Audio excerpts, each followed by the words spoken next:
کونین کیا ہے خلد کا قبضہ لیے ہوئے. اس کی تاریخ تو پرانی ہے، یہ نئی نہیں ہے. شیطان کے پجاریوں نے ہی دنیا میں سب سے پہلے پورنوگرافی کو شروع کیا تھا. پورنوگرافی، گندی تصویروں کو بنانا، یہ سلطان صلاح الدین ایوبی کے زمانے میں شروع کیا گیا ہے.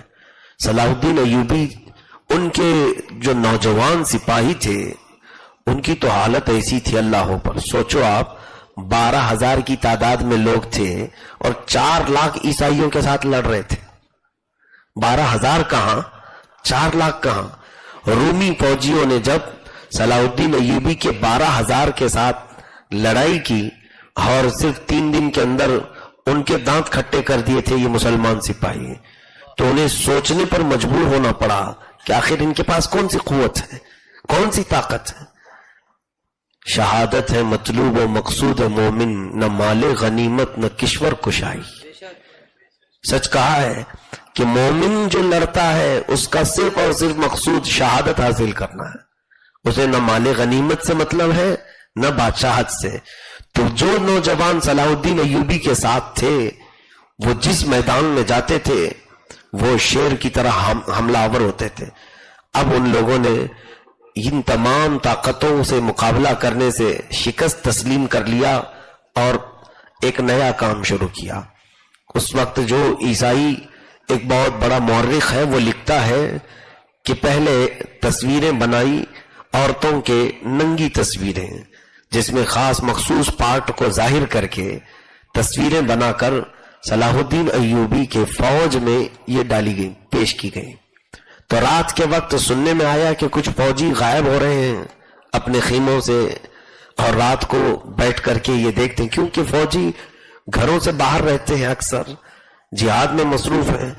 تو اب ان کے انٹرٹینمنٹ کے لیے جب یہ چیزیں دی گئیں تو بہت سارے فوجیوں میں اخلاقی بگاڑ آنا شروع ہوا. بہت جلدی ہی صلاح الدین ایوبی رحمۃ اللہ علیہ کو خبر ہو گئی. بعد میں آپ نے تحقیق کیا تو پتا چلا کہ کچھ فوجیوں کے نوجوانوں کے ہاتھ میں گندی اریاں تصاویر، ننگی تصویریں آ رہی ہیں، کہیں سے آ رہی ہیں اور وہ اس کو دیکھتے ہیں اور رات اسی میں بہلا رہے ہیں.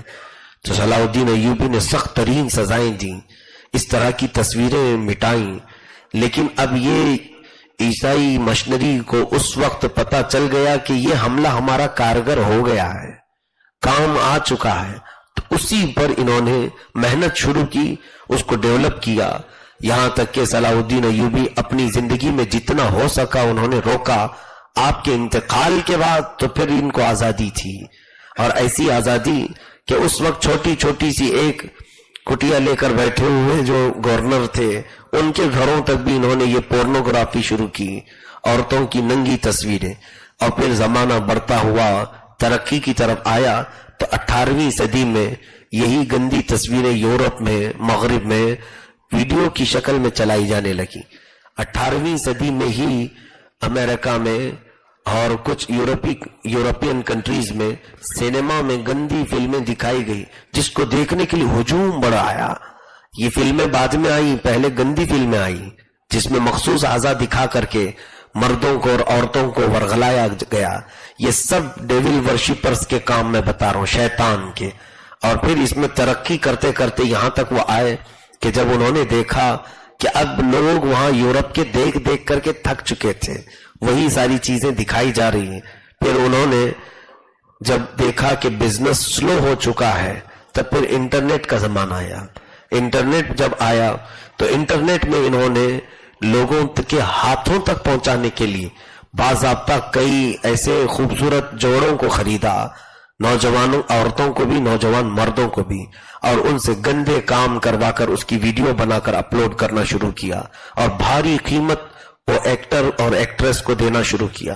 یہ ایک بزنس آج کے دور میں فلم انڈسٹری کچھ بھی نہیں کماتی جتنا پورنوگرافی والے کماتے ہیں. میں نے رپورٹ میں دیکھا کہ ڈیلی انڈیا سے، ہندوستان سے 6 کروڑ ویوز ایک ویب سائٹ کے لیے آتے ہیں. 6 کروڑ لوگ ایک ویب سائٹ کے لیے یہ گندی تصاویریں اور یہ تصویریں دیکھنے کے لیے. اے میرے عزیزو، آنکھ زنا کر رہی ہے. اللہ کے حبیب صلی اللہ علیہ وسلم نے فرمایا جسم کے ہر پارٹ میں کوئی نہ کوئی زنا کا ایک حصہ آ جاتا ہے. کبھی کان زنا کرتا ہے، کبھی ہاتھ، لیکن یہ دور سب سے زیادہ خطرناک ہے ہماری آنکھوں کی حفاظت کے لیے. آج اس بلا میں انہوں نے ہمیں گرفتار کر دیا ہے، ہزاروں نوجوانوں کو. کتنے تو ایسے انٹرنیٹ کے ڈسے ہوئے موجود ہیں جنہوں نے اپنے آپ کو تباہ کیا. اس کا حاصل کیا ہوتا ہے جانتے ہیں آپ؟